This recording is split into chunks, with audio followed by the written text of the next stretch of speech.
Unapotoa salamu utoe salamu inavyotakana kutolewa. Leo unakutana na watu wanatoa salamu, utashangaa anazungumza nini huyu, kwa sababu hii salamu ni dua. Salamu ni maamkuzi, watu wanaombeana. Unakutana na mtu anakuambia sarara leko, au anakuambia asalamu alaykum, asalamu alaykum. Salam ndo nini sasa? Na ni mtu amezaliwa ndani ya dini au sala leko. Sasa sala leko ndo kitu gani sasa? Assalamu alaykum sio sala leko ama salam alaykum. Labda mtu ana matatizo ya kutamka masala mengine, lakini leo watu wamejizoesha hiyo.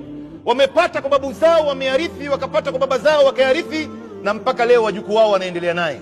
Mpaka unakutana na mtoto mdogo anakutolea salamu kama wanavyotoa wao. La, toa assalamu alaykum. Mwenyezi Mungu ameitaja hii assalam ni katika majina ya Mwenyezi Mungu. Ametupatia sisi kuieneza duniani katika maamkuzi yetu. Salamun alaykum, mpaka peponi tutakuwa tunamkuana na maamkuzi ya salamu alaykum. Na Mwenyezi Mungu atatutolea salamu, atatuambia salamu alaykum. Peponi tutamjibu, tutamwambia Mwenyezi Mungu assalamu alayna wa ala ibadullahi salihin. Subhanallah. Yeye maamkuzi kama haya ambaye ni kitu kikubwa, ni dua, watu wanaombeana. Muislamu anaichukulia kama ni mambo ya kawaida tu hivi, anaitaja ovyo ovyo, wala hajali namna anavyoweza kuitaja, wala angalii mambo mengine haya.